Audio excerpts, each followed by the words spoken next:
સિંહ હુમલામાં મોડેજ ગામના બાળકનું આ મોત થતા પ્રવાસે ગયેલા પરિવાર પર અત્યારે આભ છે તે તૂટી પડ્યું છે। એના એકનો એક દીકરો હતો અને એ દીકરો પ્રવાસમાં ગયા ત્યાં આગળ આવો બનાવ બન્યો। લગભગ 50 પગથિયા ઉપર ચડ્યા પછી બાજુ પરથી કંઈક હિંસક હુમલો થયો એટલે નાસદોડ થઈ અને નાસદોડ થવાના કારણે જે 11 વર્ષનો છોકરો હતો એના ઝપટમાં આવી ગયો અને લગભગ ફોરેસ્ટરને જાણ કરી પણ કોઈ જલ્દી આવ્યા નહોતા। અમારી કોઈને દેખરેખ કરી નહીં તેમજ જે આખી ઘટના બની એના કારણે પ્રવાસની અંદર જયેલા જે લોકો હતા એ એમાં શોકનું વાતાવરણ ફરી વળ્યું હતું। પ્રવાસ અને પર્યટન સ્થળે જે દેખરેખ રાખવી જોઈએ, જે બંદોબસ્ત કરવો જોઈએ એ રાખવામાં આવતો નથી।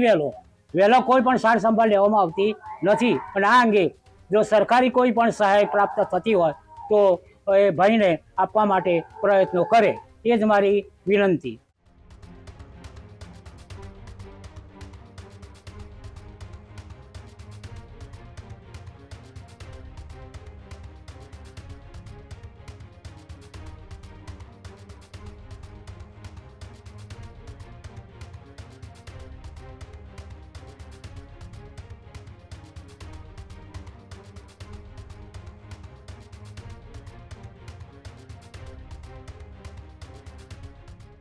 ગઈકાલે ગુજરાતને હચમચાવતી ઘટના બની। ગિરનારના 50મા પગથિયે 12 વર્ષના બાળકનું કાકાના હાથમાંથી લઈ અને સિંહે જે હુમલો કર્યો હતો આ ઘટના બાદ મહેમદાબાદના મોડજ ગામના બાળકનું ગિરનાર પ્રવાસ દરમિયાન દુઃખદ મોત થયું હતું।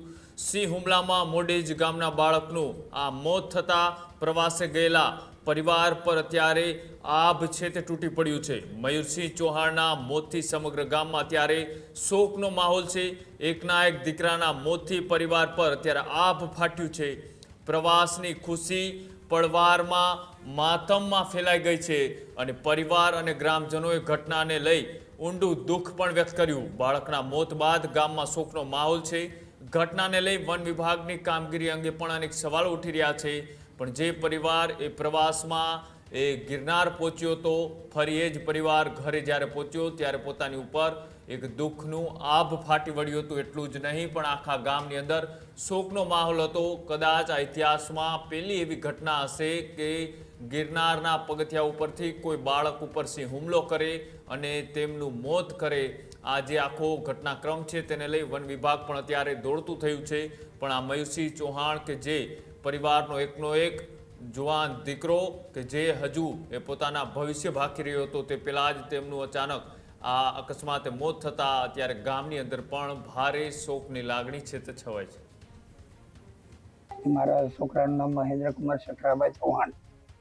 એના એકનો એક દીકરો હતો અને એ દીકરો પ્રવાસમાં ગયા ત્યાં આગળ આવો બનાવ બન્યો જુનાગઢમાં। એ દુઃખ વધારે થયું મને। એકનો એક દીકરો હતો। કયા ધોરણમાં ભણતો હતો? 5મા ધોરણમાં, હું 5મામાં આવ્યો હતો। કેવો હતો? સારો હતો ને હસમુખો હતો, ભણવામાં સારો હતો। શું અનુભવ રહ્યા છો? કેવો અનુભવ થાય છે? અનુભવ તો સારો સાહેબ, દુઃખનો।